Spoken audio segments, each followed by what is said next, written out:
Ok, c'est bon. Alors, bon, tout d'abord, en fait, je voulais juste te demander ton parcours. Donc, comment tu es arrivé dans la chômeur. Et après, on va arriver à des questions un peu plus intéressantes. Enfin, même celle-là, c'est... Alors, euh, alors, je suis allée à la Chaumière parce que, en fait, c'est un peu compliqué, c'est un peu vague. Euh, Il y a une histoire familiale. Quoi, ma grand-mère est née en Pologne, elle a été à la Chaumière, sans savoir vraiment que c'était la Chaumière au tout début de la Chaumière en Pologne. Ouais. Euh, et après, du coup, avait inscrit mon oncle, qui a maintenant 70-75 ans, donc ça date d'il y a longtemps. Elle l'aurait inscrit quand il était tout jeune enfant à la Chaumière à Paris. Mhm. Et il en garde un souvenir exceptionnel. Et du coup, quand ma mère a voulu nous mettre dans une colo ou un mouvement de jeunesse juif, Mhm. elle a du coup pensé à la Chaumière parce qu'elle avait entendu dire par son frère que c'était super à Mhm. l'époque. Mhm. Et donc elle a regardé, elle a trouvé que ça existait encore en France, à Paris, et que pour elle, c'était un peu le moyen de nous donner une identité juive pour combler un petit peu les choses que elle et mon père ne pouvaient pas nous transmettre. Donc pour elle, c'était vraiment le moyen de nous faire connaître la communauté juive, rencontrer des amis juifs et avoir une identité juive que Mhm. elle pensait ne pas pouvoir nous transmettre complètement. Ok, déjà plusieurs questions. Euh, alors, ta maman, elle faisait pas. Donc, c'était seulement son père qui a fait partie de la chômage, mais ta maman, non. Son frère. Ok. Et tu sais pourquoi c'est comme ça? Enfin, pourquoi ta mère, elle voulait pas y aller Non, elle était allée. Après, c'est tout simplement, ils ont déménagé à Orléans, qui est une ville dans le centre de la France. Et il y avait que le DEJ, qui est un autre mouvement de jeunesse. Mhm. Donc ma mère, elle était au DEJ. Et voilà, et le DEJ après, quand nous on avait 10 ans, c'est devenu beaucoup plus religieux, beaucoup plus traditionnaliste. Donc elle voulait quelque chose qui était plus sur les traditions, sur les valeurs, sur l'histoire juive, mais pas trop sur la religion. Mhm. Et donc, du coup, c'est la Chaumière qui est sortie comme ça dans ses recherches et d'après ce que son frère lui avait dit. Ouais. Et tu disais que une des raisons pour laquelle elle voulait enfin, te mettre dans la chômère, c'était parce qu'elle pensait qu'il y aura des valeurs juives que elle n'arriverait pas à vous transmettre. Est-ce que tu arrives à Voilà. expliquer ça un peu plus? Ouais, Qu'est-ce que la chômère arrive à transmettre et pas tes parents? alors, alors déjà, ma mère, elle a été élevée vraiment avec une vraie identité juive. Ce Mais qui veut bon, dire? elle est née en 1950, donc juste après la guerre, et elle a des frères et sœurs qui étaient enfants cachés pendant la guerre, des frères et sœurs qui étaient plus grands. Mhm. Donc, malgré qu'il y ait une forte identité juive, mes grands-parents lui parlaient en yiddish, ils sont nés en Pologne, ils parlaient à peine le français, ils cuisinaient la nourriture ashkénaze, donc il y avait une vraie identité juive que ma mère a connue quand elle a grandi. Mhm. Euh, mais mon père, pour le coup, il a aussi grandi dans une famille juive, mais pour le coup, eux, ils sont vraiment éloignés, ils sont vraiment assimilés, ils sont vraiment éloignés de la religion, c'est-à-dire que ils se sentent juifs, mais pour mon père, il n'y a aucun attachement avec Israël et il n'y a pas du tout un besoin de transmettre la religion juive. Alors que pour ma mère, c'était très important Mhm. que ma sœur et moi, on se sente juive et qu'on ait une identité forte. Mhm. Et donc, parce que du coup, elle se sentait un peu seule. Enfin, mon père n'était pas du tout contre, mais il n'avait pas les outils pour nous transmettre. Du coup, elle a senti qu'elle avait besoin d'un complément et que la chômère, juste déjà d'avoir des amis juifs, pour elle c'était très important qu'on ait des amis juifs. Ouais. Ça c'était très important et que on rencontre en fait vraiment des gens avec une identité juive différente, plus ou moins marquée, pour justement pouvoir avoir d'autres exemples en fait, pas se sentir seule dans ça. Et par exemple, est-ce que vous, quand tu habitais chez tes parents, est-ce que vous avez vous avez fêté les fêtes ou est-ce que vous avez eu des plats spécifiques Ouais, manger? alors la nourriture c'était très important, ça c'est sûr. Est-ce que vous mangez cachère? Non, mais ma mère ne mange pas de porc, mon père mange du porc, moi aussi, et ma sœur, ça dépend. Donc c'est un peu, voilà, cachère pas du tout. Mais il y avait les plats pour les fêtes, et il y avait, on fait pas Shabbat non plus. Ouais. Il y avait les plats pour les fêtes, donc surtout Rosh Hashanah, et surtout Yom Kippour. Ouais. Ça vraiment, ça a toujours été très central. Mhm. Hanouka et Rosh Hashanah, principalement.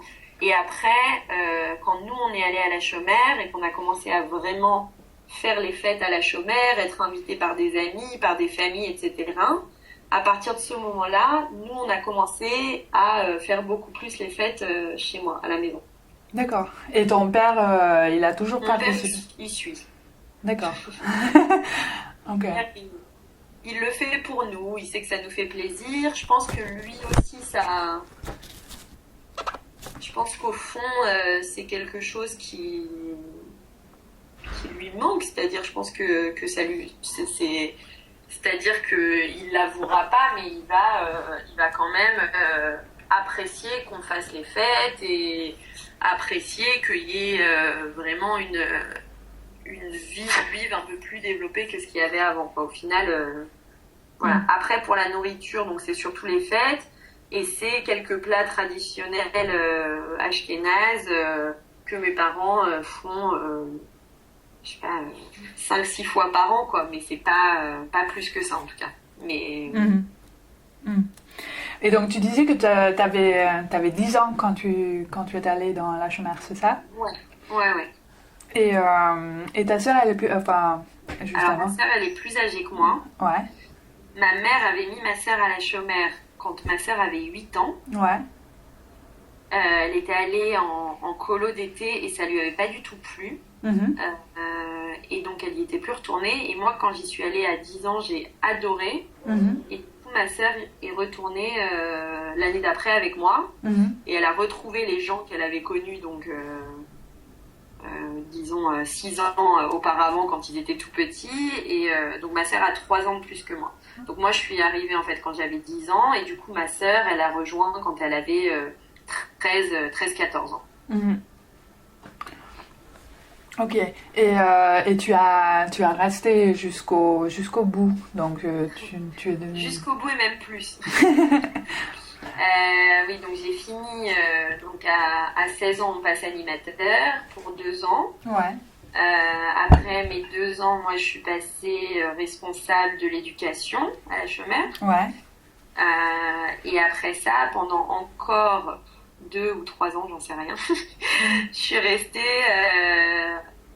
responsable sous la directrice en fait. Il y a un directeur ou une directrice qui sont le seul adulte soit envoyé d'Israël, soit qui a vécu en Israël pendant un certain moment. Ah, c'est en fait, c'est le rôle de Jonathan maintenant? Voilà, c'est ça, exactement. Ok.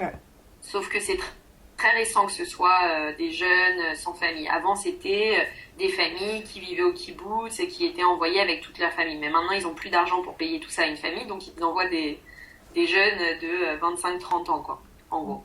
Ouais. Et, et donc, toi, tu as déjà fait ton alia quand tu as eu cette rôle ou Non, t'étais... alors ce que j'ai eu ce rôle et je suis partie ensuite faire mon semestre d'échange pendant ma licence en Israël. Mhm. Donc j'ai lâché la chômère à ce moment-là et je suis rentrée pendant 1 an avant de faire mon alia. Et pendant cette année où j'étais rentrée en France, je faisais en fait des activités, des péoulottes aux animateurs. Mhm. Je leur faisais des activités sur un programme qui est, tu sais, le Gap Year Programme de la Oui, chômère, oui, oui. Ouais. Natar Shara. Et donc, je leur faisais des activités pour les informer là-dessus, c'était vraiment un peu du développement personnel, de où ils en sont dans leur vie, quelles sont leurs valeurs, qu'est-ce qu'ils veulent faire de leur vie. Ils ont 17, 18 ans et c'était vraiment une sorte de cycle d'activités. Il y a eu peut-être, je ne sais pas, 5-10 activités dans l'année. Réfléchir à leur identité, réfléchir au lien avec Israël, etc. Et après, je suis partie, j'ai fait mon alia. Mhm. Et j'ai continué maintenant à travailler pour la chômère depuis que j'ai fait mon alia. Et juste quand tu disais que tu avais ce rôle de responsable sous la directrice, est-ce que pour faire ce rôle, tu as dû faire une formation ou tu étais choisie par... Parce que c'était Annie, la directrice encore, non? C'est ça. C'est elle qui t'a choisi ou c'est toi qui t'es... Non, en fait, je suis devenue responsable. On était donc 4 responsables au tout début, donc l'année après qu'on soit animateur. Mais c'est encore autre chose que être roche ou c'est être roche? Alors, c'est-à-dire que chaque année, ça change un peu. Maintenant, c'est beaucoup plus stable. Mais à l'époque, ça changeait tout le temps. En fait, la structure à la base de la chômère, c'est qu'il y a donc le chaliar qui est envoyé d'Israël, qui est le directeur. Ouais. Il y a un boger mahon qui est donc quelqu'un qui... Tu connais les mots en hébreu, je ne sais pas si je peux les utiliser. Vas-y, si je ne comprends pas, je te dis. Ok, super. Donc il y a le boger mahon normalement, qui est en fait quelqu'un qui a fait ce programme après le bac, qui est venu 1 an en Israël, qui a été formé à faire de l'éducation et à manager le Ken, etc. Et qui est revenu travailler pour la chômère. Et lui, le boger mahon, c'était le grand roche en fait.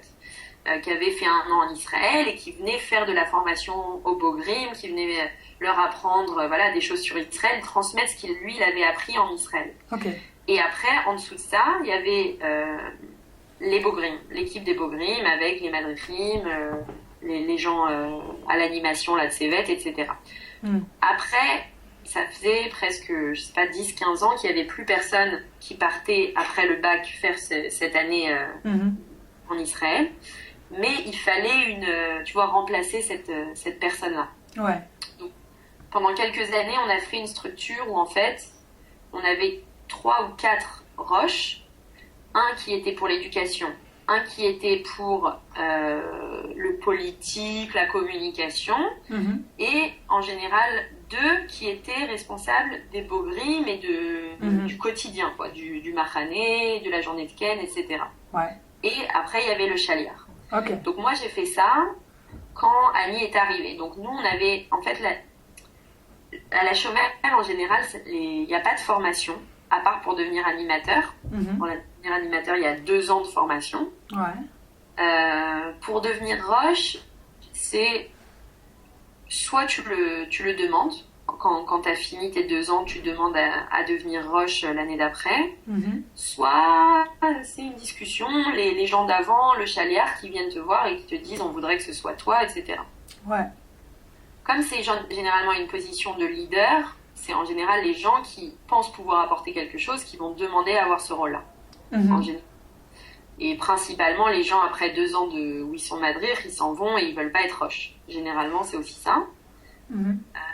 Donc moi j'ai fait avec 3 autres personnes de mon groupe, on a fait ce format à 4 l'année où Annie est arrivée, justement pour aussi lui permettre de s'adapter, etc.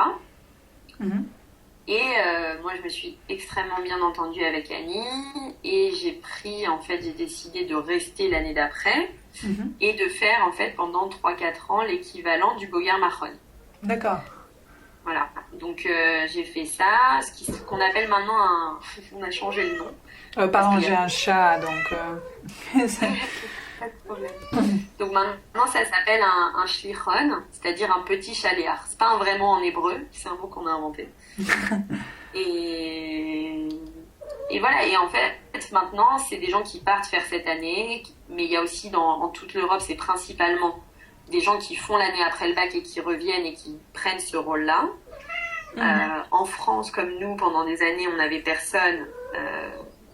On s'est substitué avec des... Voilà. Et donc, il y avait ce qu'on appelait le shlichon, donc qui était moi, la shlichona, ou le grand roche. Et après, on avait quelqu'un avec qui moi je travaillais, qui était un petit roche, qui s'occupait... je ne sais pas si tu connais la structure actuelle, c'est comme Nathan et Sacha aujourd'hui. Ouais. C'est-à-dire des gens qui s'occupent des activités au quotidien. Ouais. Voilà. Mais ça, c'est quelque chose que j'ai jamais compris. C'est parce que la chômeur est entre autres financée, ou en tout cas soutenue par l'agence juive. Et donc, quand les gens me disent que la chômeur de France n'avait plus d'argent pour avoir des shlichim d'Israël, est-ce que les autres pays ont...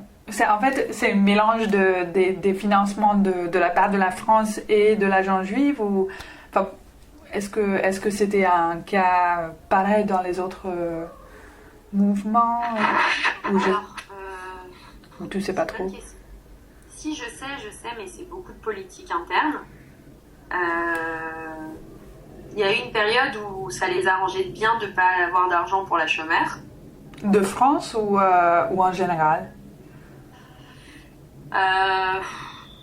En général, et parce que Paris ça coûte extrêmement cher, ça les arrangeait bien de dire on n'a pas d'argent pour Paris et pour New York ça coûte trop cher. Ok.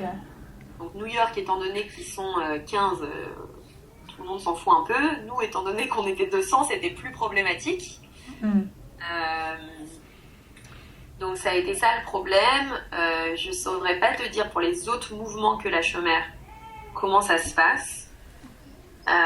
Maintenant, pour d'autres pays, je sais que par exemple en Belgique, ils ont pratiquement arrêté d'être dépendants de l'agence juive en prenant en fait quelqu'un sur place. Nous, c'est aussi quelque chose qu'on a fait avec Annie, c'est-à-dire que c'était la chômeur qui lui payait son salaire et plus l'agence juive, parce qu'eux, ils donnaient un tout petit peu d'argent, mais pas assez pour payer un salaire.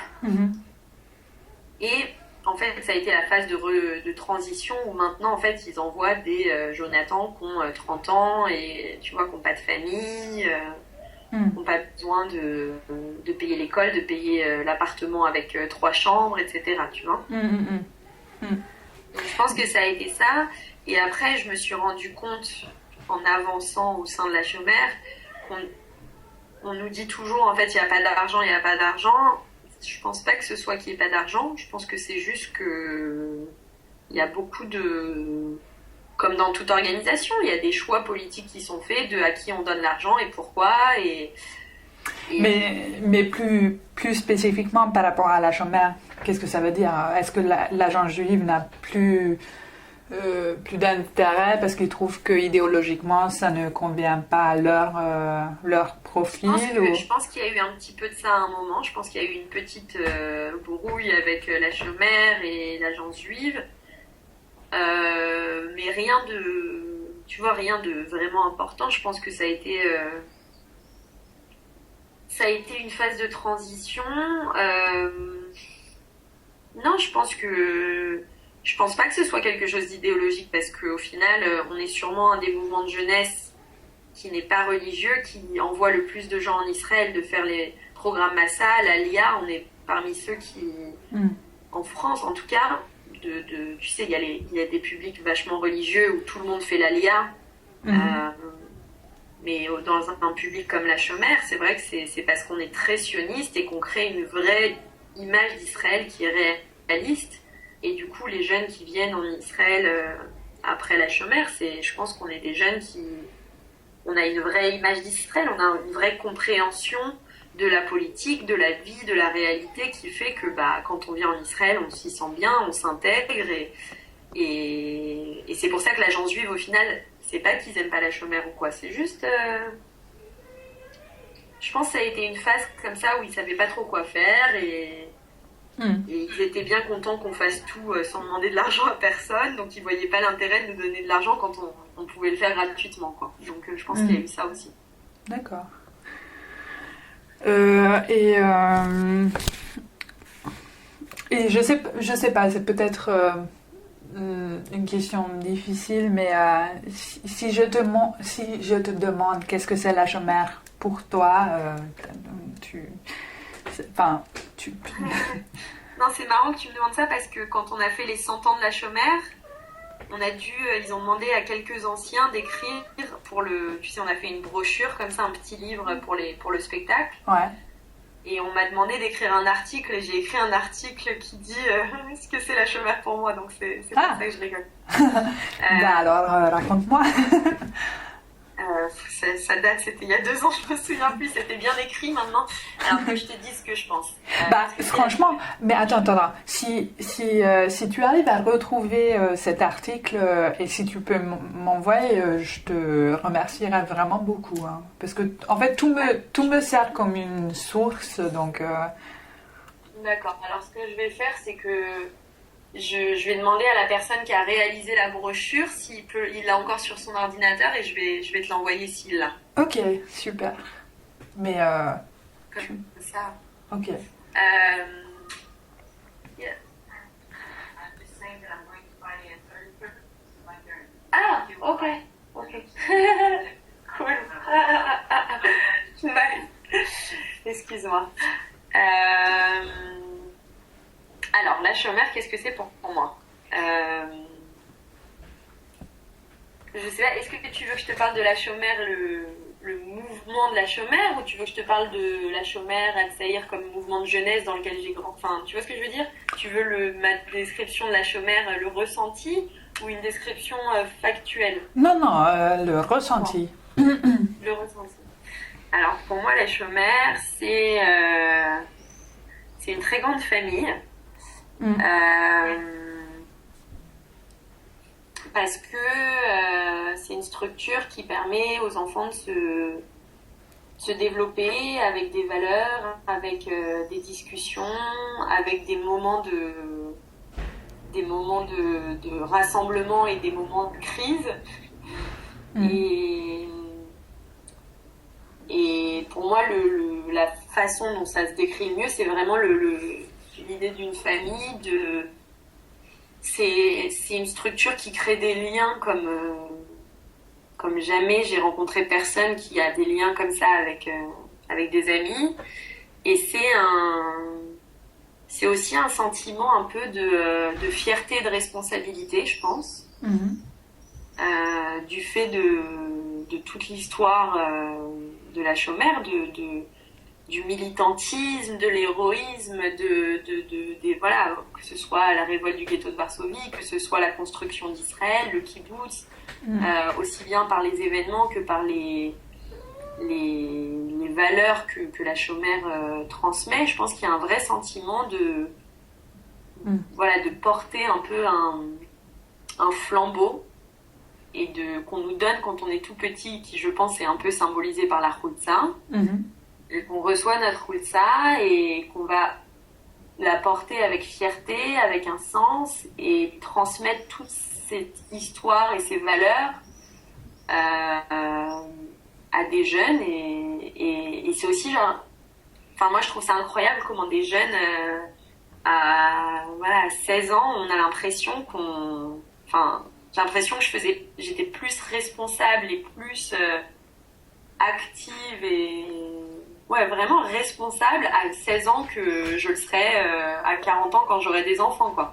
Vraiment, c'est impressionnant le type de personnes que la chômère crée. C'est-à-dire, pour moi, c'est vraiment un moule pour développer la plus belle personne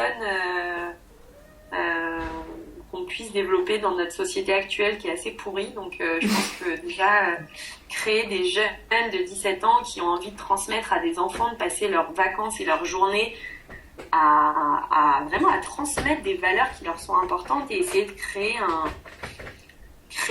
des souvenirs. Et voilà, donc pour moi c'est vraiment la Chaumière, c'est une usine à très belles personnes. Voilà. Ok, non, j'ai bien compris.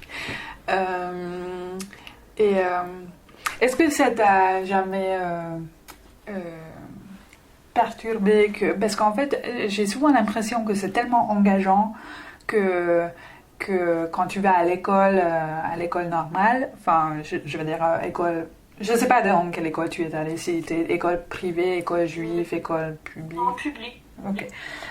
Quand tu vas à l'école, est-ce que la socialisation, c'était pas pareil, non? Enfin, tu étais plus engagée vers la Chaumière que vers l'école, non? Enfin, est-ce que ça... Ouais, mais je trouve que la socialisation, elle est beaucoup plus facile à l'école qu'à la Chaumière. C'est très dur d'arriver à la Chaumière. Je pense que tout le monde te le dira. Une personne qui n'est pas arrivée la première année à 8 ans, c'est très difficile parce qu'on crée tellement à la Chaumière un groupe. Tout est basé sur... Enfin, tu parles un petit peu hébreu? Vas-y, vraiment peu, hein, mais... Alors, il y a un truc, moi, j'ai fait des activités où j'expliquais ça, c'est-à-dire le kibbutz, la racine du mot kibbutz, Ouais. c'est la même racine que le mot kfutsa, qui est le groupe. Ok. Et tout est basé là-dessus à la Chaumière, c'est-à-dire que aussi bien l'idéologie du kibbutz que l'idéologie de la kfutsa, c'est l'idéologie centrale de la Chaumière qui est l'unité du collectif. Et du coup, comment dire, je trouve pas le mot. Tu vois que tout est identique aussi. L'identité, enfin, la similarité de tout le monde, vraiment, enfin, comme dans le communisme, quoi. Vraiment l'idée de la perte d'identité pour recréer une identité commune. Et du coup, quand on arrive plus tard qu'à 8 ans à la Chaumière, enfin, moi, en tout cas, je l'ai vécu comme ça, c'est très difficile d'arriver en fait dans un groupe qui est pas du tout comme quand on arrive à l'école où on va changer de classe tous les ans et on va rencontrer des nouvelles personnes. Là en fait on arrive dans un groupe qui fonctionne très bien sans nous et d'un seul coup en fait on se rajoute et c'est très difficile de trouver sa place dans un groupe qui fonctionne très bien sans nous. Et je pense que la qualité d'un très bon madrir, c'est justement d'arriver à consolider systématiquement le groupe en intégrant les nouvelles personnes. Parce que ça, le groupe lui-même, il ne le fait pas naturellement. Parce qu'en plus, c'est des enfants, c'est des adolescents, c'est vraiment pas facile d'accepter les autres, qui sont différents, etc. Donc pour moi, le rôle du madrir, c'est surtout ça, c'est-à-dire surtout d'accepter, de faire rentrer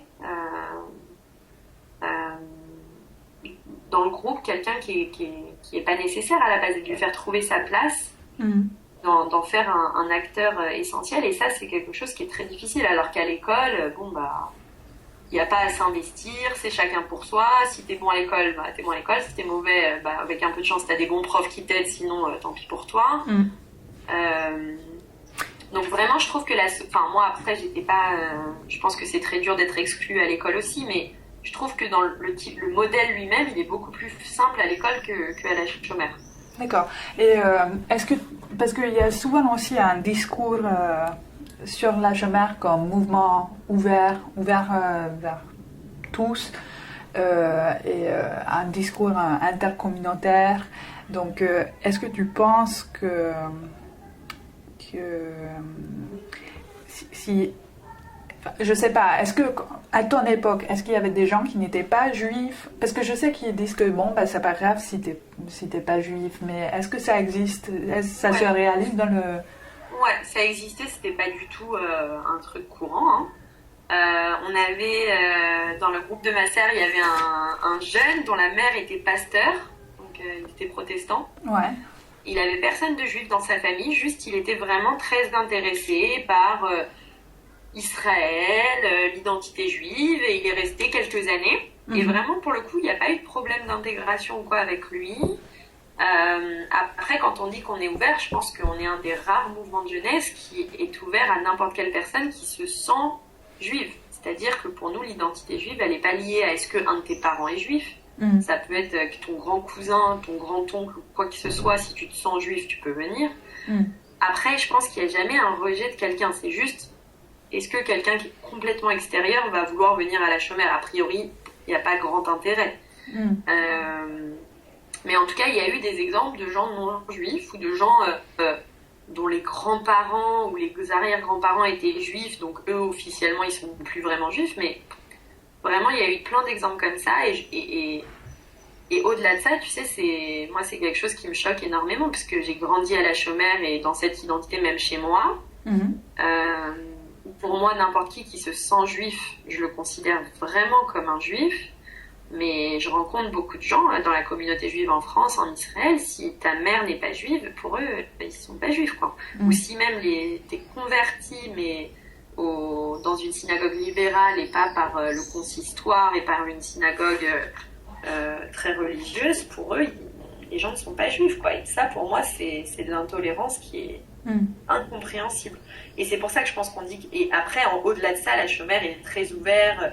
Moi, j'avais organisé des rencontres avec, quand on avait fait la colo en Israël la première année, j'avais organisé une journée avec 2 rencontres d'Arabes israéliens pour rencontrer pas que des Juifs israéliens. On avait fait des rencontres avec les scouts catholiques français. Enfin, après, je pense que, en tout cas à mon époque, je sais pas du tout comment c'est aujourd'hui. Hein. Vraiment, je sais pas. En tout cas, à mon époque, à la Chomère de France, il y avait une vraie ouverture, en tout cas. Ok. Alors, explique-moi à quel point, quel point est-ce que c'est devenu clair pour toi que tu veux aller en Israël? Enfin, je veux dire que tu veux s'installer en Israël. Alors, à quel moment c'est devenu clair? Je crois que c'est devenu clair pendant Non, je pense que c'était même clair à... Alors, il y a eu le doute. Il n'y a pas le doute. En fait, 3 personnes de Macfoutsa, de mon groupe, sont venues s'installer en Israël tout de suite après le bac. Ok. Dont ma meilleure amie. Et je trouvais toutes les occasions de vacances pour venir les voir, évidemment. Et j'ai vu leur vie, et j'avais 18 ans et j'avais pas envie de venir parce qu'à l'époque, j'avais un copain très très sérieux en France et je me voyais pas du tout le laisser et on avait prévu de venir en Israël ensemble après, donc voilà, il n'y avait pas de raison pour moi de le faire. Mais il était juif ou Ouais, il était à la Chomère. Ah, ok. Ouais. Est-ce que je peux te demander 5 minutes parce qu'il faut que je donne manger au chat parce que sinon elle va... 5 minutes, j'arrive. D'accord. Allez, Gina.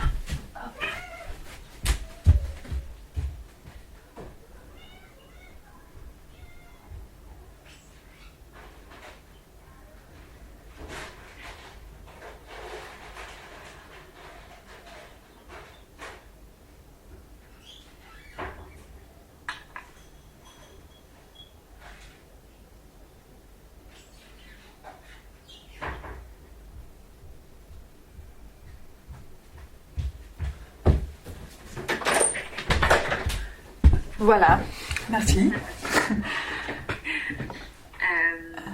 Donc tu disais que ton copain il était de la Chomère et que tu... Voilà, donc du coup vraiment je me voyais pas du tout partir et puis de toute façon on s'était dit qu'on partirait ensemble quand on aurait fini nos études. Ouais. Ça c'était un peu l'idée mais bon, je pense qu'on l'aurait fait, j'en sais rien, on est plus ensemble donc au moins c'est réglé. Donc voilà, donc je suis venue voir les gens de Macfoutsa et j'ai eu en fait à plusieurs reprises au moment de repartir le sentiment de qu'est-ce que je donnerais pour ne en fait plus jamais avoir à repartir en fait. Ce sentiment de devoir partir d'Israël est devenu quelque chose que j'arrivais plus du tout à accepter. Et du coup, dès que j'ai eu la possibilité, je suis venue donc faire mes 6 mois d'échange en Israël pour vraiment voir comment ma vie pourrait être à Tel Aviv. Et là, vraiment, je pense que ça a été le déclic c'est cette vie-là que je veux et je vois pas pourquoi je me forcerais à avoir une autre vie quand c'est vraiment possible d'avoir cette vie-là au quotidien, quoi. C'est pas si compliqué. Il faut juste se débrouiller pour que ça se passe et mettre les choses en place pour que ce soit ma vie au quotidien. Et pareil, et vraiment, je suis repartie pour finir en fait ma licence en France, vu que j'avais pas le choix, je devais finir ma licence. Et je suis rentrée vraiment, là ça a vraiment été la réalisation que c'était évident que je faisais mon alia après cette année-là, qu'il n'y avait plus rien qui me retenait à Paris, à part de finir en fait mes études, et que je repartirais et que je ferais mon alia parce que de toute façon j'aurais pas envie de repartir. Et vraiment quand j'ai fait mon alia, j'ai eu ce sentiment, donc la réponse au premier sentiment qui a été de se dire... en fait, j'ai plus jamais à repartir si j'ai pas envie, en fait. Et ça a été un énorme soulagement. Et tes parents étaient d'accord ou est-ce qu'ils sont... Comment ils se sont positionnés par rapport à cette choix que tu as fait? Alors, mes parents, mon père dit que c'est la faute de ma mère puisqu'elle nous a mis à la chômère, donc c'est la grande blague dans ma famille. Ouais. Comment ils se sont positionnés? Mes parents, ils nous ont éduqués en se disant que la meilleure façon d'éduquer des enfants, c'est que les enfants puissent être indépendants et être heureux. Et ils voient que ma décision, elle était réfléchie, elle était mûrie, elle était avec un vrai projet de vie derrière. Et t'avais quel âge à cette époque? T'avais quel âge? Quand je suis partie faire mon alia, c'était en début octobre 2013. Donc j'avais 22 ans. 22 ans. Ok. Donc ça leur a paru, en plus je pense que ça leur a paru un processus réfléchi puisque je suis partie essayer 6 mois, je suis revenue, j'ai construit tout mon dossier, j'ai préparé mon alia et pendant 1 an ils ont eu le temps de s'y faire et puis voilà, et après je suis partie quoi. Donc, et ta sœur elle est partie aussi? Ouais, ma sœur elle est partie à peu près au même moment que moi. Okay. Donc ça a été un peu le traumatisme pour mes parents pour le coup parce que ma sœur c'était un peu prématuré.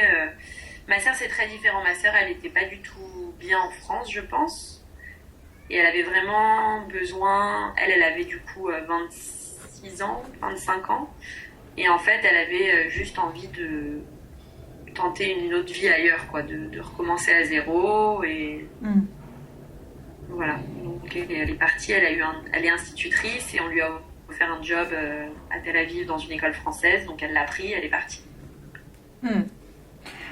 Et tes parents, probablement pas ton père, mais ta maman, elle voulait jamais faire son alia? Maintenant qu'on est là toutes les deux, si, elle le dit, elle aimerait bien, mais à la fois mes parents ils ont 65 et 68 ans, et ils parlent pas hébreu, ils se voient pas partir pour avoir un statut un peu dégradé comme ça, où on comprend pas tout ce qui se passe. En plus, mes parents, ils sont très sorties culturelles, le ciné 3 fois par semaine, les expos, les machins, et c'est vrai qu'à Tel Aviv, ils s'ennuieraient vraiment, quoi. Il n'y a pas du tout la vie culturelle qu'il y a à Paris, donc... Mais et ils font, juste en parenthèse, ils font quoi tes parents? Alors ils sont tous les deux retraités maintenant. Ouais. Mon père, il est musicien, il est trompettiste, donc il est à la fois professeur et il faisait des orchestres. Ouais. Donc professeur en conservatoire. Et ma mère, elle a monté son entreprise de relations presse, de communication. D'accord. Et toi, parce que ça j'ai oublié de demander tout à l'heure, tu as fait quoi comme licence? Alors j'ai fait ma licence à Assas en droit et sciences politiques. D'accord. Et après je suis venue en Israël faire mon master à l'université de Tel Aviv. En quoi? En résolution de conflits et médiation. Ah.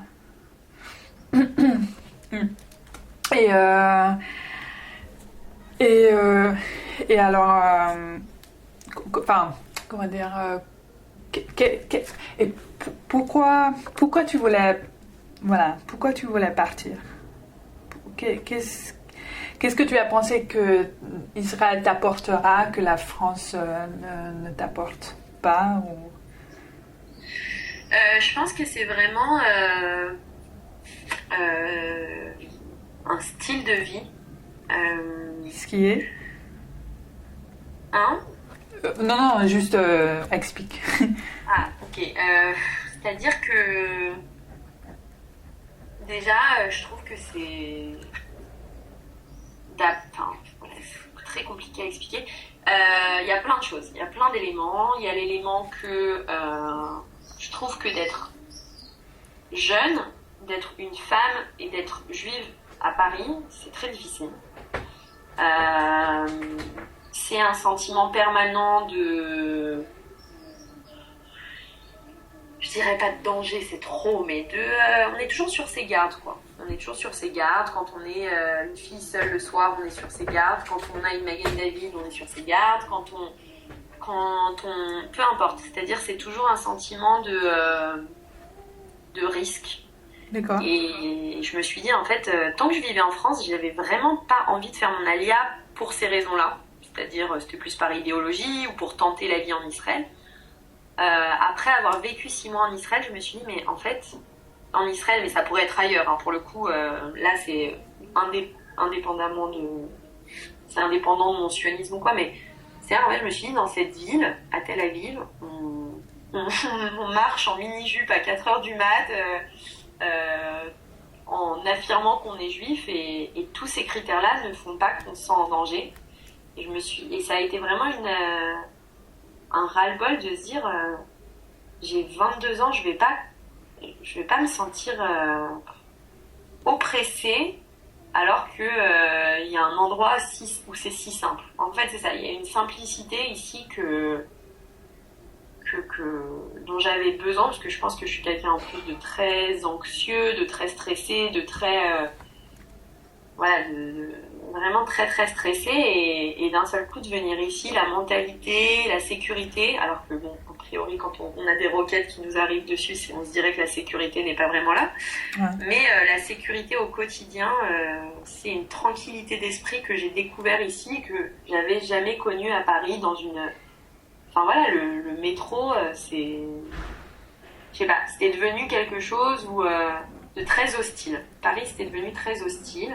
Alors il y avait les bons côtés où je me sentais bien, j'avais toute ma vie, j'avais mes amis, j'avais mes trucs, mais il y avait aussi ce sentiment que j'avais peut-être pas envie en fait de commencer une carrière à 23 ans où jusqu'à mes 65 ans j'aurais pratiquement la même chose. Je sais pas, j'avais envie de vivre en fait, d'évoluer dans un milieu d'innovation, dans un milieu jeune, C'est vraiment Tel Aviv qui m'a séduite plus qu'Israël. Je pense que c'est vraiment Tel Aviv. Et c'est pour ça que je pense que j'aurais peut-être pu être séduite par New York ou par Barcelone ou je sais pas où, mais il y a ce côté vraiment, c'était la vie dont j'avais envie en tant que jeune. Je sais pas si c'est la vie dont j'aurais envie quand j'aurai des enfants ou quoi, mais pour l'instant c'est vraiment le type de vie dont j'ai envie. Et au-delà de ça, c'est un sentiment étrange de pas avoir à se justifier qu'on soit juif, pas avoir à cacher qu'on est juif, et pouvoir donc du coup vivre son identité de façon totalement absolue. Et ça, c'est quelque chose qui est incroyable quand on a grandi pour moi qui avait grandi en France. Mais tu disais parce que tu portais toujours une petite étoile sur toi ou... Je portais une étoile, mais je la cachais derrière mes cheveux quand je prenais le métro parce que j'avais plein de copines qui s'étaient fait agresser dans le métro. Je la retirais quand j'allais à des examens, tu vois, des oraux où il fallait voir des profs. Parce que ma mère me disait, on sait jamais, pour peu tu vas tomber sur un antisémite et tu vas avoir une sale note et on pourra rien faire, faut pas prendre de risques. Enfin voilà, c'est des petites remarques comme ça qui, tant qu'on vit en France, c'est notre vie, on n'y pense pas en fait, c'est normal. Et quand on voit qu'ailleurs en fait, c'est pas normal d'avoir à rentrer dans le métro et cacher son étoile juive, c'est pas normal de retirer son étoile juive quand on va faire un examen. Des trucs comme ça, et d'un seul coup en fait j'ai réalisé tout le poids d'être juif en France. Et pourtant je suis pas religieuse et je suis comme je t'ai dit j'ai grandi dans les écoles publiques, dans des milieux où il n'y avait pas vraiment d'antisémitisme, et c'est vraiment un truc latent quoi, c'est un truc permanent quoi, t'as toujours ça en tête. Et tu reviens en France régulièrement? Oui, je reviens une ou deux fois par an pour l'instant, mais bon, ça fait qu'1 an et demi que je suis là, donc Hmm, pour l'instant, je crois que je suis revenue 3 fois en France. hmm. Et tes parents te rendent visite aussi? Ouais, mes parents, ils ont dit qu'ils viendraient aussi 1 ou 2 fois dans l'année, comme ça on se voit quand même, quoi. Hmm. Ok. Je voulais aussi. Donc, tu disais que tu as fait. Bah, tu as resté très longtemps dans la chômère. Et donc, Mhm. si j'ai bien compris, tu travailles en ce moment avec la chômère mondiale, c'est ça? C'est ça.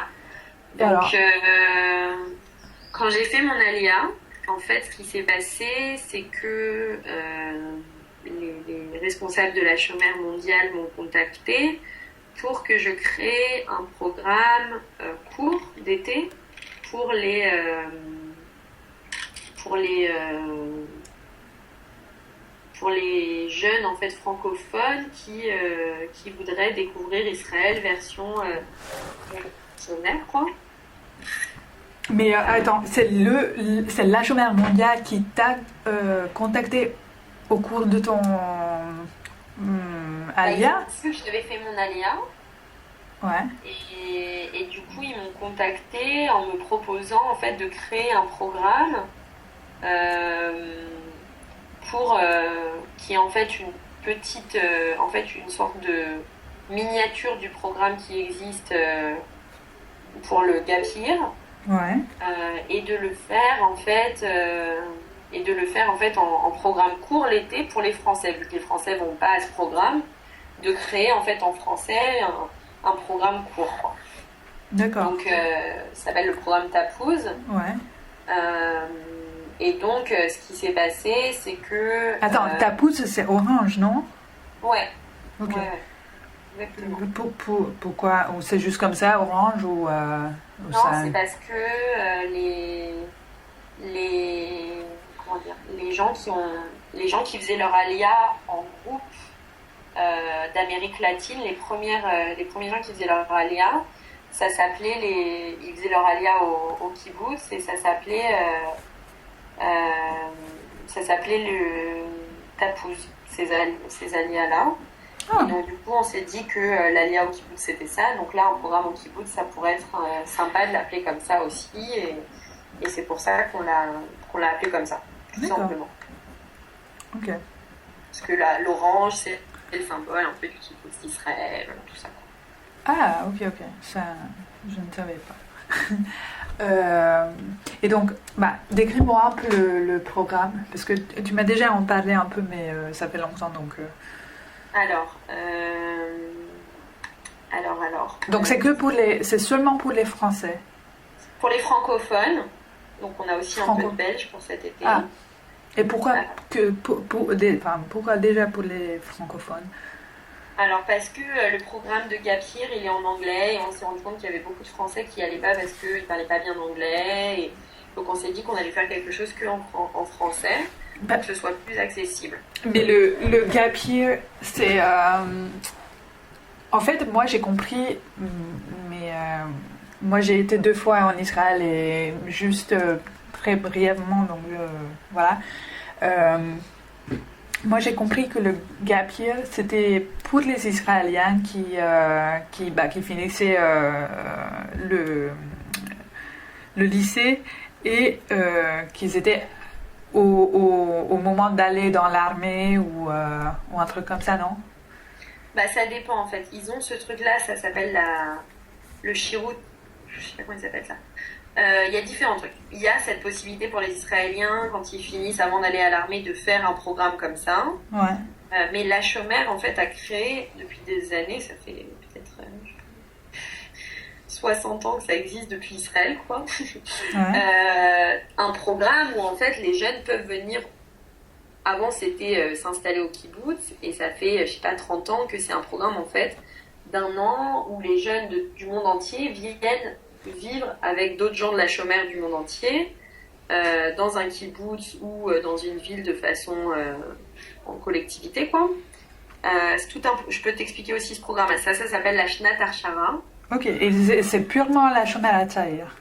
Ouais, après, il y a d'autres mouvements de jeunesse et en fait, Shnat Akshara, ça veut dire une année à l'étranger. Enfin, Ok. ouais, à l'étranger. Donc après, il y a je suppose qu'il y a d'autres mouvements qui appellent ça aussi Shnat Akshara, tu vois. Ce qui est... De quoi? Les autres mouvements? Non, ce que tu disais en hébreu. La Shnat, c'est Shana, ça veut dire Oui, année. oui, oui, oui. Donc la Shnat Akshara, c'est juste une année à l'étranger. Ça veut dire année à l'étranger. Ah, ouais, ok. Donc comme ça veut juste dire année à l'étranger, ça peut tout vouloir dire. Donc Ouais, ouais, c'est juste le nom du programme. La chômeur, il l'appelle aussi comme ça. ouais. Et c'est du coup pour des jeunes de 18-19 ans, pendant un an en Israël. Mais ça, pour le coup, t'es pas avec les Israéliens, quoi. C'est vraiment le programme de la chômeur. T'es avec les jeunes de la chômeur. Euh, Mm. je peux te trouver le lien si tu veux d'ailleurs, ce sera peut-être plus simple. Oh, ouais, je veux bien, ouais. Euh, et ça, c'était principalement anglophone, et du coup, il y avait beaucoup de francophones qui se sentaient pas à l'aise de participer, c'est ça? C'est ça, et donc, et puis surtout les Français, il y avait le truc que c'est compliqué de prendre une année après le bac, on perd tu vois, on perd les écoles supérieures, on perd bon bref. Du coup, on s'est dit on va faire ça pendant l'été, et comme ça les jeunes ils pourront venir. Mhm. Et du coup, on a essayé de le faire donc quand j'ai fait mon alia pour l'été dernier, mais avec la guerre Ouais. et pour des questions logistiques, ça s'est pas fait l'année dernière. Euh, et donc du coup, ça se fait cette année. Ouais. Et là, on est en train de recruter des jeunes de 18 à 24 ans pour faire le programme. On a une dizaine de jeunes pour l'instant. Et vous êtes... Oui, parce que ça c'était quelque chose qui m'intéressait la première fois quand on a discuté, que tu disais que c'est un programme qui au final, vise juste une petite population. Donc, c'est pas C'est ça. Bah, c'est vraiment une idée de recréer en fait la même chose que le groupe au sein de la chômeur, qui est un groupe très cristallisé, très soudé, et que quand on ouvre un programme déjà au kibbutz avec une valeur un peu politique, évidemment, la plupart des jeunes, c'est pas ça dont ils ont envie pendant leur été. Donc en fait, c'est déjà un public qui est un peu plus réduit, et au-delà de ça, l'idée qu'on va pas créer une kfutza avec 70 personnes. Donc il faut un nombre plus réduit de personnes. Hmm. Donc on s'était dit maximum 20 personnes de toute façon. D'accord. Et du coup, c'est dans un kibbutz C'est réfléchir. dans un kibbutz, c'est un peu de travail au kibbutz, des cours d'hébreu, des visites qui sont un peu politiques, des rencontres d'associations, du bénévolat. Les week-ends sont libres et ils ont la possibilité de rester au kibbutz dans des familles qui seront des familles d'accueil pour l'été, Ouais. et de rencontrer plus les gens du kibbutz. Après, il y a des conférences, des ateliers, des activités culturelles, sportives. Et ça dure combien de temps? Ça dure du 2 août au 10 septembre, donc 5 semaines et demie. D'accord. Et, et vous, enfin, au cours de sélection, ça dépend de quoi en fait que vous Alors, cherchez? officiellement, il faut être juif. Maintenant, comme c'est moi qui décide, je demande pas. Parce que, voilà, comme je t'ai dit, moi, ça va pas dans Ouais. mes idées, mais j'ai un peu peur que ça me retombe dessus s'il y a quelqu'un qui n'est pas juif et qui s'en rend compte, je sais pas. Pour Ouais. l'instant, moi, je demande pas, ça m'intéresse pas de savoir. Mais bon, normalement, je suppose Ouais. que c'est pour... c'est un programme, comme en fait, ils reçoivent une partie, en fait, du prix est subventionné par un des organismes qui dépend de l'agence juive. Donc en D'accord. fait, les participants, moi, quand on m'a fait la formation, on m'a dit il faut qu'ils soient juifs. Mais après, moi, Ok. c'est mon éthique personnelle. J'ai pas envie de demander si les gens sont juifs. Ça, c'est moi. Donc normalement, il faut être juif. Juif Mais il n'y a pas américain. genre parce que je sais qu'il y a plein de programmes, par exemple le Massa ou le Taglit, où il faut que tu remplisses une questionnaire à l'avance. Et là, il te demande explicitement si tu es juif ou si tu te sens juive. Je crois que dans le questionnaire que les gens remplissent pour ta POUSE aussi, il y a cette question-là. Mais je sais pas, je dois être une mauvaise directrice de programme. Et j'ai pas envie de regarder quoi. Je te dis peut-être ça me retombera dessus et tant pis, j'assumerai à 100%. Moi, c'est pas voilà. Mais je crois que dans le questionnaire, il y a écrit est-ce que vous êtes juif, est-ce que vous sentez juif, machin. Okay. Il faut, voilà, moi je fais, il n'y a pas vraiment de critères, il faut juste, moi à chaque fois j'ai un entretien téléphonique avec les participants, je leur explique le programme, je leur dis voilà, il y a des moments où c'est des activités pour apprendre sur Israël, apprendre sur le conflit, apprendre à monter des projets, des associations. Il y a des conférences, il y a des visites, donc les gens comprennent que ça va pas être foot basket toute la journée, quoi. Ouais.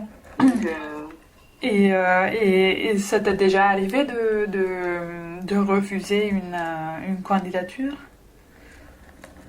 Non, pas pour l'instant. Il y a eu 2 fois des cas que des gens qui avaient très envie de le faire, mais qui étaient assez religieux, et comme le kibbutz n'est pas cachère, on a dû pas les refuser, mais leur dire, et du coup ils se sont pas inscrits, et ça m'a beaucoup énervée, parce que je trouve pas ça normal en fait d'être tolérant envers les gens qui sont pas juifs, mais d'être moins tolérant envers les gens qui sont religieux. Ça c'est un problème, c'est un vrai problème en Israël.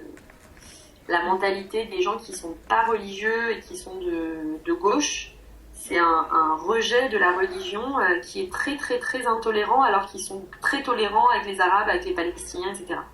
Donc moi, ça va pas non plus vraiment avec mes valeurs. Donc je trouve pas ça normal qu'on refuse en fait des jeunes parce que c'est pas cachère et qu'on n'a pas de solution pour eux, quoi.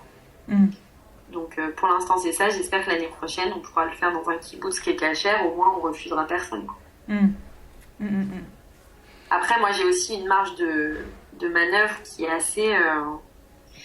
assez réduite sur la question logistique. En fait moi j'ai fait tout le programme éducatif et après tout ce qui va être, tu vois, par exemple, ça, que le kibbutz il soit cachère, c'est pas moi qui ai choisi le kibbutz, quoi, donc je fais aussi avec ce que j'ai. Oui, non, ça j'ai... Et d'ailleurs, en fait, c'était une question qui m'est venue quand tu disais que c'était surtout Tel Aviv qui t'a attiré vers, entre autres, de faire ton alia. Est-ce que toute cette idéologie de kibbutz et que dans laquelle tu as agrandi fréquentant la chômage, est-ce que ça te ne manque pas ou est-ce que tu ne sens pas que c'était une sorte de Alors, je pense que ça nous a tous donné des valeurs qui sont des valeurs d'amitié et de sens de l'action, quoi, de toujours être en remise en question, en critique de tout, etc. Et ça, c'est quelque chose qu'on a tous au quotidien. Moi, étant donné que je suis celle qui a été sûrement le plus en accord avec les idées de la chômage quand on était petit et après, moi, j'ai continué en fait à m'investir on a créé en fait une communauté européenne d'anciens de la chômage et on se voit on se voit 2-3 fois par an, on fait des week-ends comme ça partout en Europe. Et en fait, on vit donc tous ensemble pendant ces week-ends et on décide d'un thème qui nous intéresse. Donc au début, c'était des thèmes un peu sur la chômage, tu vois, comment vivre son judaïsme, mais tu vois, pour des adultes. Ouais. Et de plus en plus, en fait, c'est que des sujets qui nous intéressent, qui sont, en fait, l'idée, c'est d'apprendre sur des sujets de la façon informelle qu'on apprenait à la chômage. Et du coup, on s'organise, on prend 4 personnes qui vont être responsables du contenu du séminaire et on prépare des activités très sympas et on se fait des activités tous ensemble et on continue en fait à apprendre et à se retrouver en tant qu'ancien de la chômère et ça c'est vraiment pour moi c'est vraiment hyper important parce que je retrouve vraiment cette notion de collectivité dont j'ai besoin vraiment dans ma vie. Et au-delà de ça, j'essaye de créer la même chose ici en Israël et si j'avais la possibilité, parce qu'en Israël maintenant il y a tout un mouvement ça s'appelle la Komuna, c'est Ouais. le kibbutz urbain. Et Ah, si j'avais hein? non, non, j'ai juste rigolé sur le kibbutz urbain. Ouais.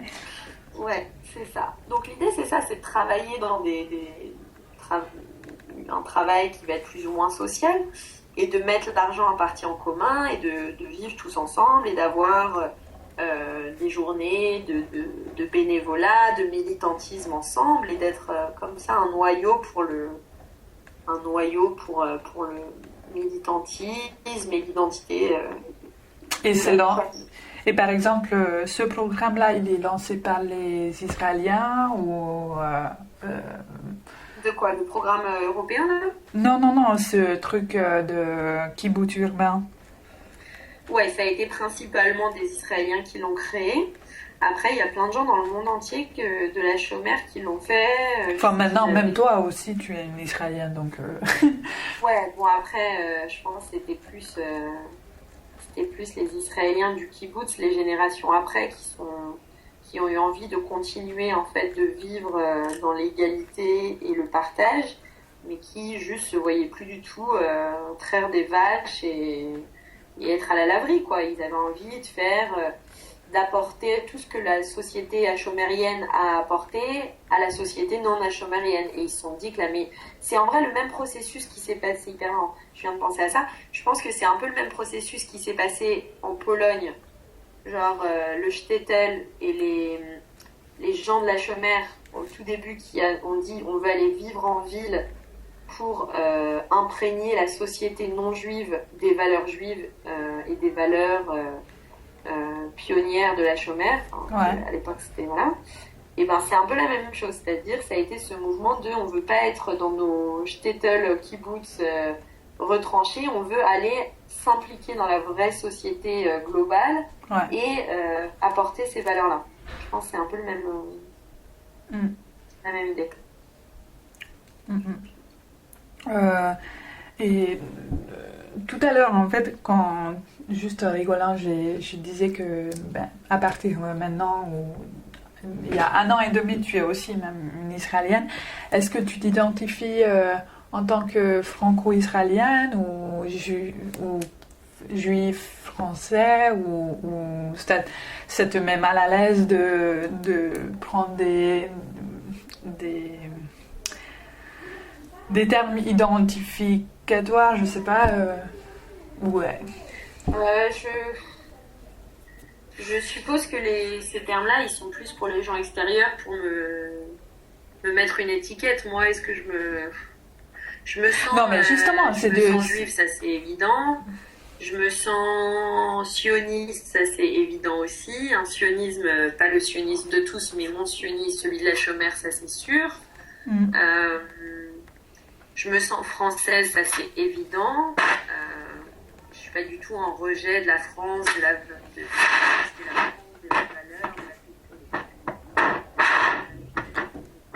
Oh, attends, Shana, je t'entends super mal là. Est-ce- Très très mal. Euh, Parle. Bah, maintenant j'entends, mais. Tu- Parle. accrocher, se rappeler. Ah, maintenant c'est un peu mieux, attends. Ok, continue. Non, je disais, je me sens israélienne, mais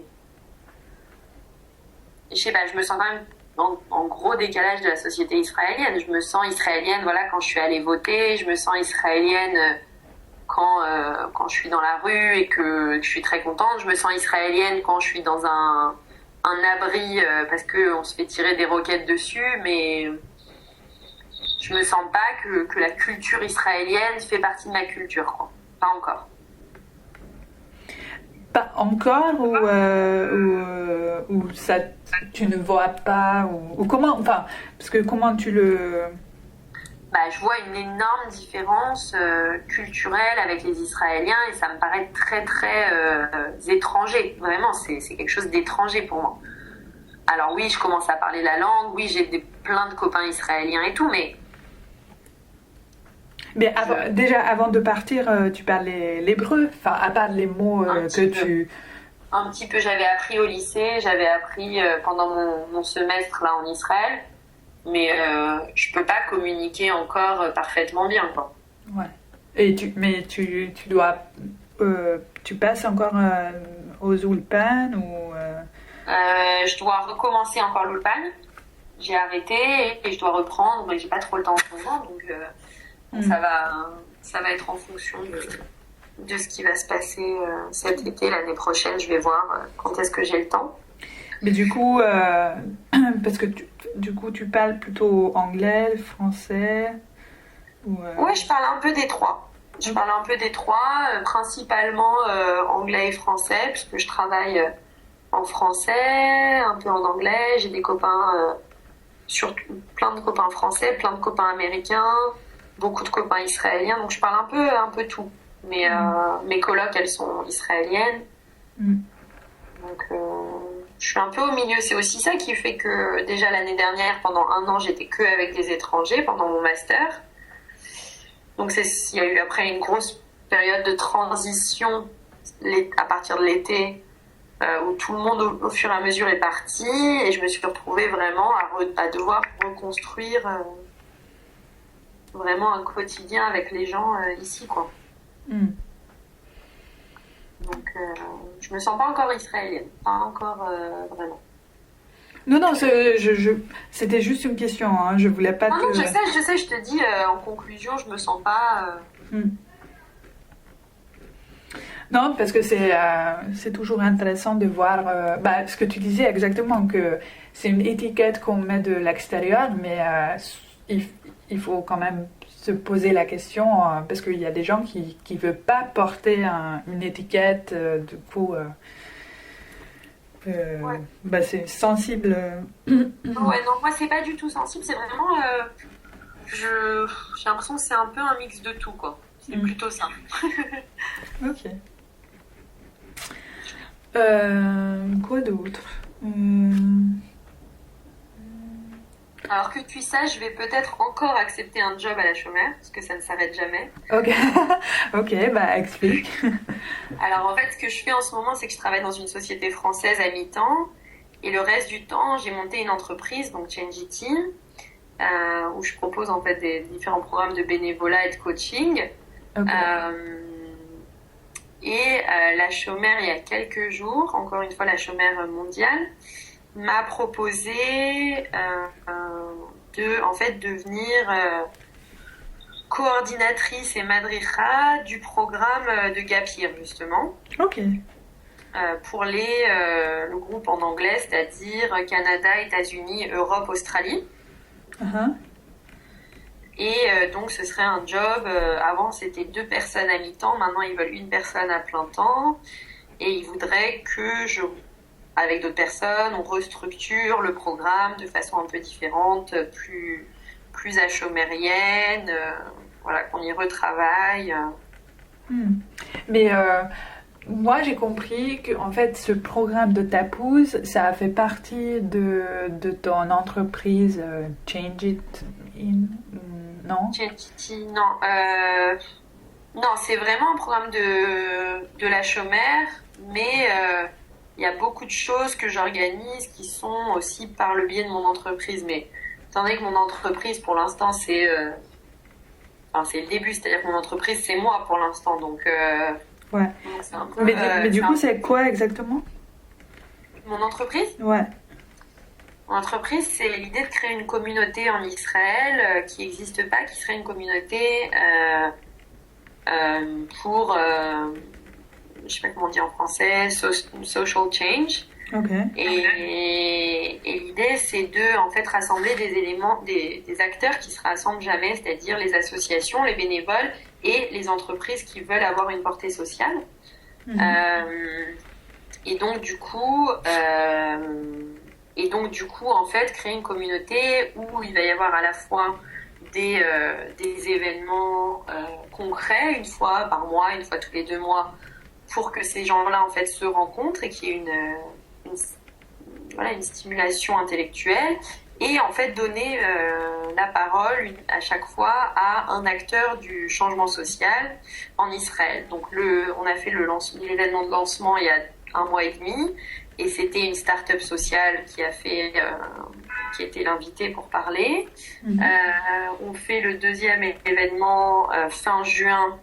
Et là, pour le coup, c'est un concept où en fait chacun est un peu l'invité star, et donc du coup chacun va pouvoir présenter ses projets.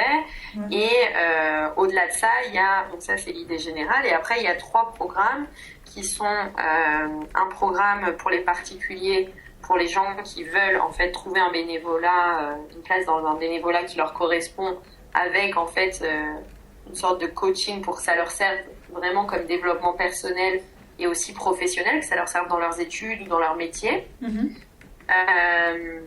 Le deuxième programme, ça va être pour des groupes qui viennent en Israël et donc qui veulent avoir une journée, une demi-journée, une semaine de bénévolat. Et donc là, du coup, on va organiser des groupes, des formules un peu flexibles de bénévolat pour eux.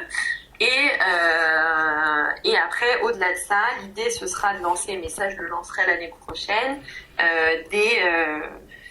en fait de la formation professionnelle vraiment, c'est-à-dire apprendre des compétences, des soft skills, donc des leadership, management, conflict resolution, tu vois, des trucs comme ça qui sont des compétences, pas genre des maths et de l'ingénieur, quoi. Et donc d'apprendre ça en faisant du bénévolat. Donc c'est toute une nouvelle méthode de formation professionnelle que je suis en train de mettre en place avec des coachs israéliens, où en fait ça va être vraiment, au lieu d'être dans une salle de réunion à regarder un PowerPoint sur le leadership, différentes activités de bénévolat où on va mettre le leadership en pratique pour apprendre à le développer au sein de l'entreprise. Et donc ça, c'est un truc qui n'existe pas du tout et que je suis en train de développer. Et ça prend beaucoup de temps. Et voilà, et donc c'est ça, Changity, c'est à la fois cette idée de communauté qui n'existe pas, de rassembler des gens qui ont envie de se bouger socialement et de faire avancer les choses. Mais du coup, ce sont des associations et des entreprises qui ont des profils très différents l'un à l'autre, mais qui sont quand même... qui se rejoignent dans le but de changer la société. C'est ça, mais ça peut être, pour les associations, c'est tout le monde, mais dans les entreprises, ça peut être juste des personnes qui viennent, même pas en tant que leur entreprise. Ça peut être en fait vraiment, l'idée c'est qu'il y ait une plateforme qui n'existe pas du tout, qui est une plateforme pour des gens qui ont envie de développer des projets sociaux et de rencontrer des partenaires, pas forcément pour créer des projets, mais des partenaires dans cette envie au quotidien d'avoir quelque chose, tu vois, de redonner à la société, de faire avancer la société, de créer de l'entraide, de la solidarité. Voilà. Wow. Pour l'instant, c'est le début. J'ai déjà des bénévoles, j'ai déjà des groupes pour cet été. Je suis en train de travailler sur le projet pour le coaching et voilà, et l'idée c'est pour l'instant j'ai à peu près 25 associations, c'est de développer et que ça devienne vraiment une vraie plateforme où les gens ont envie de venir aux événements, ont envie de rencontrer tout le monde, etc. Waouh, ça a l'air très chargé si ça se lance. Vraiment, mais surtout à côté de ton programme de Tapouze et le truc de la chambre. Ça fait beaucoup.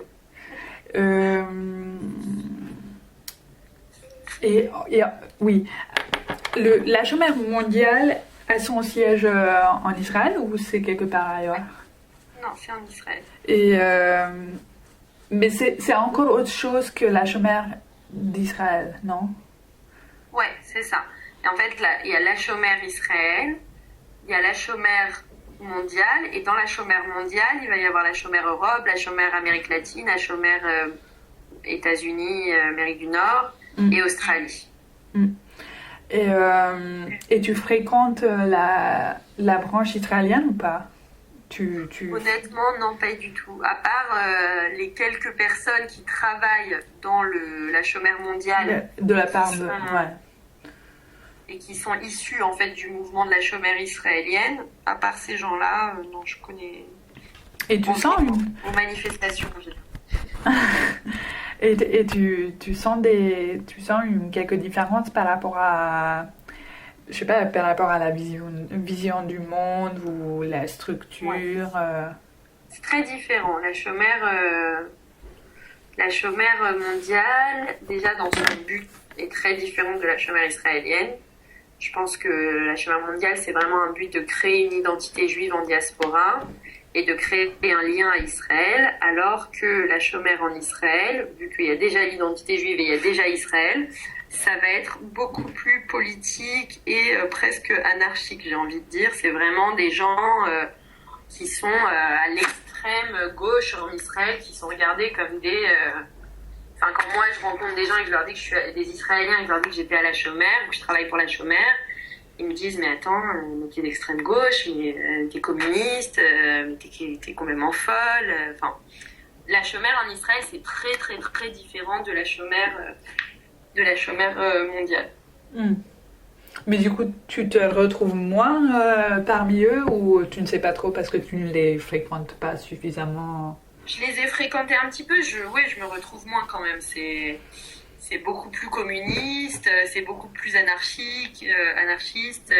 C'est, je sais pas, c'est différent.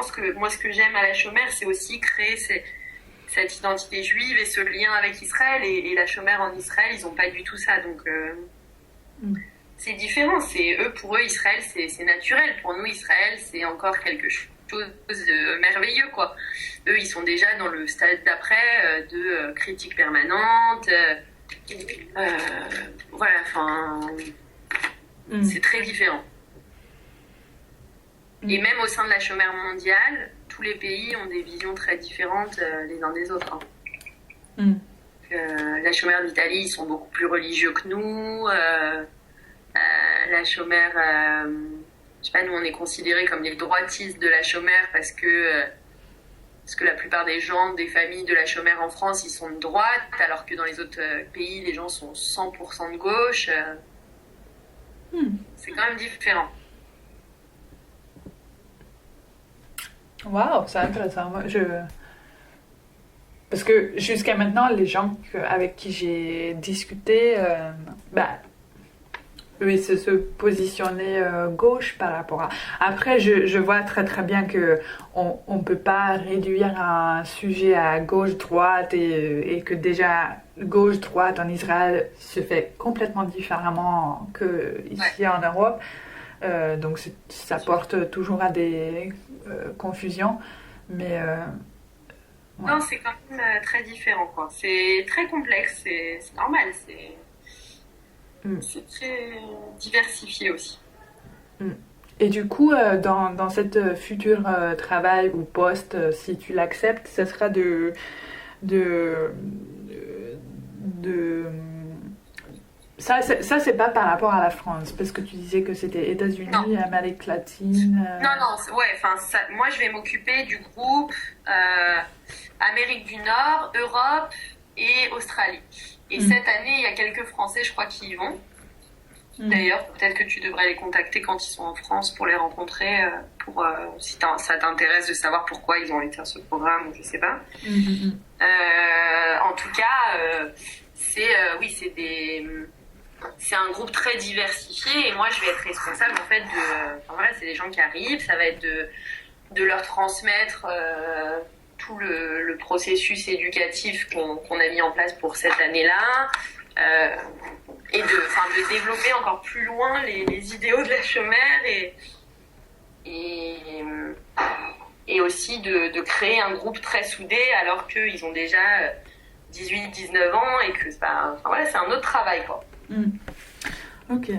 Et bah, je pense que ce sera une sorte de dernière question, mais vu qu'il y avait un grand changement récemment ici en France, que Annie elle a fini son travail, ou elle est en tout cas elle est beaucoup moins présente dans la chemin, il y a Jonathan qui est arrivé. Est-ce que de l'extérieur tu vois un changement Oui, on voit un changement flagrant de l'extérieur. Après, je sais pas si c'est réel ou pas, parce que justement, c'est de l'extérieur. Oui, mais en même temps, enfin, tu dis ça de l'extérieur, mais si j'ai bien compris, tu es quand même vachement en contact avec Jonathan, non? Non, pas tellement. Vraiment, avec Jonathan, pas tellement. Là, je lui ai parlé parce qu'ils font leur machané en Israël là, cet été. Ouais. Et il m'a demandé ce qu'on voulait faire une journée avec les anciens de la chômère, quoi. Qu'on viendrait au kibbutz. Et donc, comme il ne connaît que moi, des anciens qui vit en Israël, du coup, il passe par moi. Mais au-delà de ça, on n'a pas vraiment de contact. Il m'a pas vraiment aidé avec ta pousse. Il est un peu arrivé au milieu, quoi. Donc, je le connais pas très bien, quoi. Mm. Et de l'extérieur, on a l'impression que c'est-à-dire la chômère, ça a toujours été, en fait, comme je te disais tout à l'heure, c'est-à-dire, c'est l'idée de l'anonymat, c'est-à-dire, on est derrière notre routsa et il n'y a pas de star, il n'y a pas de, tu vois, il n'y a pas de personnes plus importantes que d'autres, il n'y a pas, non. Et le truc, c'est que depuis que Jonathan il est arrivé, ces réseaux sociaux à foison, à profusion, et c'est des selfies en permanence, et on voit tous les beaux grims, et c'est des vidéos avec lui dessus, et des machins et des trucs, et c'est vrai que de l'extérieur, nous on a l'impression que c'est plus du tout les valeurs de la chômère, quoi. Donc il y a un vrai débat il y a un vrai débat des anciens de la chômère qui ça nous inquiète un petit peu, quoi, parce qu'il est en train de un petit peu détruire ce qu'on a mis des années à créer, quoi. Donc c'est un peu problématique. Ok.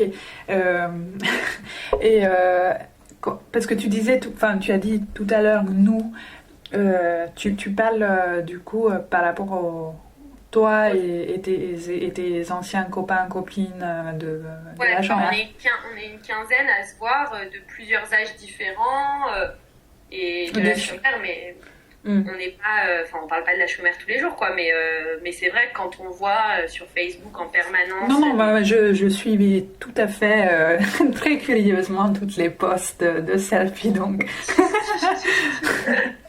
Donc tu sais de quoi je parle. Absolument. Voilà, et on sait pas trop quoi dire parce qu'on n'a pas grand chose à dire. On n'est plus à la chômère, c'est plus notre truc, quoi. Donc si les beaux grims eux-mêmes ne disent rien, c'est pas à nous en tant qu'anciens de dire quoi que ce soit, quoi. Donc tant pis. C'est triste, mais c'est pas la fin du monde. Voilà. Donc après, je suis sûre que c'est toujours la chômère ce que c'est, mais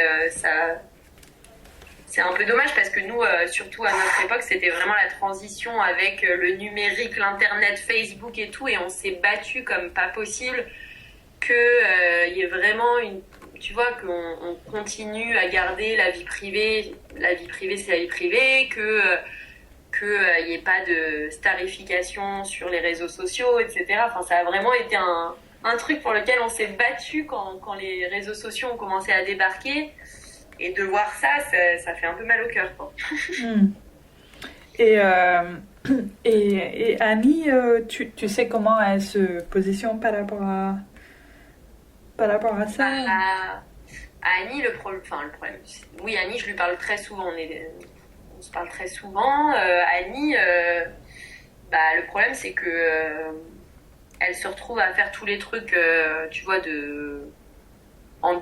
je sais pas comment dire, les trucs derrière la scène, quoi, qu'on voit pas. Ouais. Parce qu'elle est là, donc elle le fait, et ça arrange bien Jonathan qu'elle le fasse, et si elle le fait pas, il le fait pas non plus. Donc par exemple pour là le Mahané, c'est elle qui a tout organisé. Donc je pense qu'il est vraiment super au niveau éducation, et il fait plein de trucs, et il prend des bonnes initiatives, et il a des idées et tout. Mais il va devoir évoluer pour être un vrai chaliard, quoi, pour être un vrai, tu vois. Oui, mais moi, quand au début j'ai discuté avec Annie, moi j'ai compris que c'était prévu, que c'était prévu comme ça qu'elle, elle se chargerait plutôt des côtés administratifs et bureaucratiques, et que Jonathan prendra en charge tout ce qui est éducatif. Ouais, mais c'est justement ça, la limite, elle est très fine entre qu'est-ce qui est administratif et tout. C'est-à-dire qu'un chaliar, normalement, il est censé s'occuper de l'éducatif, ce qui veut dire les journées de Ken et le mahané. Ali, elle n'est pas censée réserver les bus pour le mahané, c'est le chaliar qui est censé faire ça. Tu vois ce que je veux dire? Ouais. Ali, elle est censée faire la comptabilité, je sais pas moi, la gestion de l'argent, des ressources, etc. Et pour le coup, et puis même les parents, et c'est très difficile pour les parents d'envoyer leurs enfants en colo, alors que Jonathan, il donne l'impression d'être tu vois, un jeune adulte, quoi. Donc je sais qu'il y a plein de familles qui envoient pas leurs enfants cet été à cause de ça, en tout cas. Ah, parce qu'ils ont peur d'une question de sécurité ou de irresponsabilité. Parce qu'ils font pas confiance à Jonathan. Ah. Parce que je crois que, je sais pas, après moi, tu sais, je suis très loin de tout ça, mais moi je suis restée assez copine avec les parents parce que bon, je me suis occupée de leurs enfants pendant 5 ans, donc forcément, voilà. Oui. Et voilà, ils le disent, quoi. Ils donnent pas confiance, quoi. Donc je pense qu'il va devoir arrêter les selfies et comprendre qu'il faut prendre ses responsabilités. Il le comprendra, à mon avis, un jour ou l'autre. Il va comprendre, hein, ça va arriver. Donc c'est une transition, quoi. Mais après, c'est aussi la première fois qu'il y a un chaliar qui est jeune et qui vient comme ça. Donc je pense qu'il faut s'adapter aussi, quoi. Oui. Non, ça c'est sûr. Voilà, donc comme tu l'auras compris, je ne le porte pas nécessairement dans mon cœur, mais c'est plus parce que pour des raisons idéologiques, quoi. Moi je le connais pas et il a l'air très gentil et très sympa, mais ce qu'il donne comme image de la chômère, c'est pas du tout la chômère, quoi. Donc pour nous, ça nous fait un peu mal au cœur, quoi. Bon, en même temps, il y a toujours le phénomène que ceux qui sont déjà partis et qui font plus partie, ils gardent une image du mouvement ou peu importe de quoi qui est comment je m'explique pas bien. Du coup, qui est un peu idéalisé. Non, mais tu veux le voir un peu. Tu veux voir l'évolution, mais en même temps, tu veux voir aussi qu'il garde comme tu l'as vu quand tu as fait partie. T'as envie que ça change avec le temps, mais que les vraies valeurs, elles restent, quoi. Voilà. Ouais. Donc, bon. Après, j'en sais rien. Je te dis, là, vraiment, on s'est dit qu'on se faisait pas d'avis tant qu'on parlait pas aux Khanirim et aux Maghrib, et voilà, et on leur demandera ce que eux ils en pensent. Et si eux ils nous disent c'est la catastrophe, on sait pas comment lui dire, ça va pas, bon bah là on fera quelque chose. S'ils nous disent franchement c'est génial la chômère, c'est trop bien et tout, bon bah on est très heureux, tu vois. Oui, bien sûr. Ouais. Donc c'est vraiment un point de vue hyper extérieur, donc au final on n'en sait rien. Donc, Non, c'était... Enfin voilà, moi je voulais justement sensibiliser cette position d'extérieur qui est aussi intéressant et que je trouve que c'est aussi légitime parce que tu le vois et c'est pour ça il y a tous les outils de technologie donc c'est... Ouais, c'est ça, c'est peut-être qu'aussi ils communiquent mal. Ça se trouve c'est resté totalement pareil et ils communiquent juste très mal. J'en sais rien. Okay. Ça se trouve c'est ça. Ouais. Bon, Shanna, moi je pense que on a fait le tour. Si tu as encore quelque chose à me raconter. Non, c'est quoi l'approche que tu utilises pour ton projet? C'est quoi l'angle que tu utilises? Moi, tu veux dire... j'ai pas encore un petit... Parce que tu m'as dit que tu fais de la sociologie, donc moi ça m'intéresse de savoir quel est Oui. Je m'intéresse à l'identité juive non religieuse et la construction d'un pays, d'une image d'un pays. Donc ici, vu que c'est un rapport aux deux pays, à la France et aussi à l'Israël, c'est vachement intéressant pour moi d'analyser toutes tous les positionnements que chacun vit, toutes les chansons des péoulottes. Ouais. Mm. Ça, j'imagine que ça donne les chansons. Après, à part ça, les chansons en hébreu, je pense que personne comprend ce qu'il dit. Hein, mais Oui, non, mais ça j'ai bien compris aussi, hein, t'inquiète. très honnête, on est arrivé en Israël et on a tous eu le moment où on s'est dit mais attends, mais c'est ça qu'on est en train de chanter depuis des années, mais attends, mais on n'a jamais su qu'on disait ça. Donc il y a aussi ce truc un peu d'endoctrinement de t'apprends les paroles quand t'as 8 ans, mais comme je t'ai dit, quand t'arrives à 11 ans, on te apprend pas les paroles. Donc tu fais de la phonétique et tu sais pas ce que tu dis, quoi. Ouais, mais est-ce que ça c'est pas gênant? Parce que moi j'apprends l'hébreu et moi je trouve ça insupportable que on apprend à lire, mais sans que tu comprennes. Enfin, après, bien éventuellement, tu apprends les mots, mais Ouais. ça vient, c'est une étape un peu au-delà de la vocabulaire, et enfin, moi je trouve c'est très frustrant de ne pas vraiment savoir ce que je dis. Donc, quand je vois les petits qui chantent à fond et dansent dans toutes les chansons, c'est assez drôle, hein. Ouais, bah.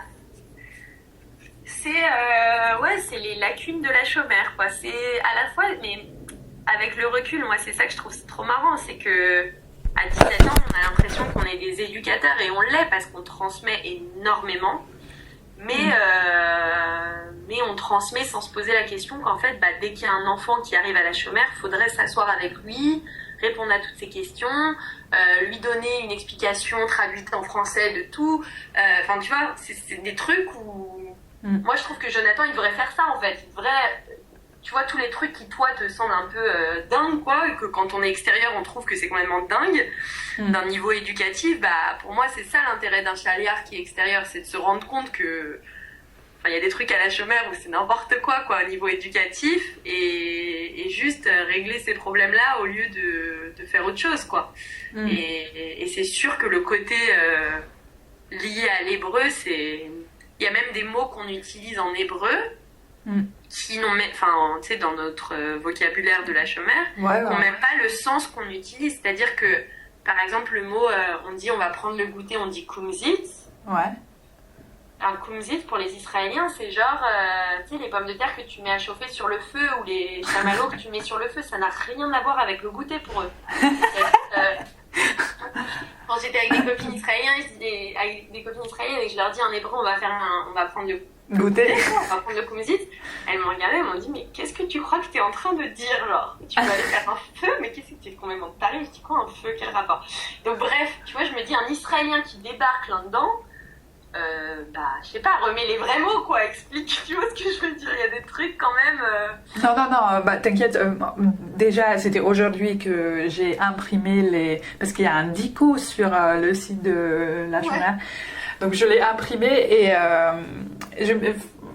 j'étais un peu, comment dire, je me suis demandé si vraiment tous les mots et toutes les définitions correspondaient vraiment à le sens. Ah non, mais ça je peux te le dire, moi je sais qui a fait le dico, ça n'a rien à voir. Le dico il est fait sans aucune recherche de, voilà, kumzit ça veut dire goûter, quoi. Donc il n'y a aucune recherche, ça c'est évident, je peux te le dire. Hein. C'est genre les traductions que nous on pensait déjà être les bonnes traductions, mais il n'y a pas du tout, il n'y a aucune recherche, quoi. Donc bon, c'est marrant, au final on s'en fout, tu vois, ça crée une identité achomérienne, c'est sympa, voilà, mais bon, quand même, c'est Ouais, vrai que... C'est-à-dire qu'avec du recul, on se dit qu'on aurait pu faire tellement plus et tellement mieux, mais en fait, quand on est dedans, on a déjà l'impression de faire tellement de choses et on est tellement passionnés, enfin, c'est ça le plus important, quoi, c'est d'avoir des jeunes qui sont tellement passionnés, alors que, comme tu disais, à comparaison avec l'école, quoi, des gens qui vont jouer au foot et regarder la télé, bah, au même âge, nous on est en colo, responsable de 20 enfants, à leur faire des activités sur leur identité, et ça donne un sens incroyable à 17 ans, quoi. C'est fou, quoi. Après... Voilà, écoute, si t'as besoin de quoi que ce soit d'autre. Hein. Bon, bah la seule chose, oui, ça sera si tu pourras récupérer cet article que tu as écrit, bah ça sera sympa. Alors écoute, je vais je vais envoyer, dès qu'on raccroche, un message au gars qui avait fait ça, mais je sais même pas s'il l'a encore sur son ordi. Et sinon, quand tu vas à la chômère... Mais attends, est-ce que c'est pas... Parce que moi, je suis allée à la fête de 100 ans. Et il y avait un journal qui... que tu l'as. Ouais, bah c'est dans le journal. C'est dans le journal. Ok, donc c'était pas un truc à côté... Non, je crois que c'est dans le journal. Ok. Mais regarde, hein, tu vas voir s'il y a les témoignages. Il y a témoignages de Sarah Barenbaum, Elia Souline. Enfin, c'est des gens, en fait... c'est hyper marrant, en fait. Ils ont demandé, en fait, les gens qui étaient responsables de la chômère à cette époque-là, demander aux gens, aux anciens, dont ils se souviennent parce qu'ils ont un peu marqué le truc. Donc c'est hyper rigolo parce qu'en fait, les anciens qui ont 10 ans de plus, ils savent absolument pas qui on est et on leur a rien demandé, en fait. Donc, tu vois, c'est assez marrant parce qu'en fait, c'est sur 5 ans... les personnes qui sont restées longtemps, qui ont fait des trucs sympas à la chômère, et c'est ces gens-là qui ont écrit dans le journal. Donc si t'as le journal, normalement, dis-moi, mais normalement c'est dans le journal. Je crois pas que c'était dans un truc différent. Ok, bon bah je vais le chercher, et ouais, ok. Ok, et si c'est pas ça, tu me dis et j'essaye de te retrouver le bon truc. Ok, merci beaucoup. Ok. Bon, bah super. Bah écoute, si tu le finis et que tu veux me l'envoyer, je le lirai avec plaisir. Voilà. Tu pourras. Oui. Je sais pas, tu dois le. C'est quoi? Tu dois l'écrire pour l'année prochaine? Non, malheureusement non. Moi je dois soutenir en septembre, donc j'ai un grand boulot à faire pendant l'été, donc. D'accord. Bah écoute, avec plaisir, si tu veux nous l'envoyer, on le fera circuler et je pense que ça intéressera beaucoup de monde de le lire. Oh, ok, bah... Je te mets la pression. Ok, ça marche.